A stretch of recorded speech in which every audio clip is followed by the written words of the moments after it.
Hi hello, मी श्वेता. आजपासून आपले mini vlogs येणार आहेत. सो ज्यांना इंटरेस्ट आहे त्यांनी नक्कीच फॉलो करून ठेवा. आजचा दिवस होता बुधवार आणि तुम्ही माझ्या घरातला पसारा पाहून नक्कीच रिलेट करू शकता. ऑफकोर्स ज्यांचे लहान लेकरं आहेत ते नक्कीच रिलेट करू शकतात की हा सगळा पसारा आवरणं आणि पसारा आवरल्यानंतर 1 ते 2 मिनिटात परत पसारा होणं, ह्या सर्व गोष्टी खूप रिलेट होऊ शकतात तुम्हाला.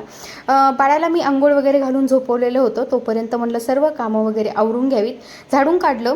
त्याच्यानंतर बेडरूम वगैरे आवरून घेत होते आणि तोपर्यंत म्हणलं आपण कुकर लावावं. त्याच्यामध्ये उडदाची डाळ टाकलेली होती मी आणि मला लक्षातच आलं नाही की कुकरच्या शिट्टेने बाळ उठल्या जाईल म्हणून. तर मी नेमकी लादी पुसत होते आणि त्यावेळेसच पिल्लू उठला गेला आणि मला सर्व कामं वगैरे तसेच ठेवून त्याच्यासोबत थोडासा टाईम स्पेंड करावा लागला, कारण की तो उठल्या उठल्या त्याला आधी मम्मी लागते. मम्मी जवळ असेल तर तो थोडासा रिलॅक्स होतो. त्याच्यानंतर त्याला मी खेळायला टॉईज वगैरे दिले आणि मी डाळीला फोडणी दिली, भाकरी वगैरे करून घेतल्या. जेवण वगैरे झालं आणि त्याच्यानंतर भांडी वगैरे स्वच्छ करून घेतली. नंतर मग इव्हिनिंगला इतकं छान वेदर झालं होतं आमच्या इकडे.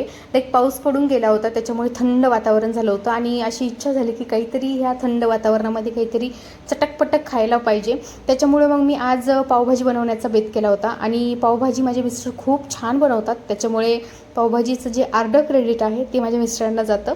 सो अशा प्रकारे आजचा दिवस होता. चला भेटूया पुढच्या व्हिडिओमध्ये. तोपर्यंत फॉलो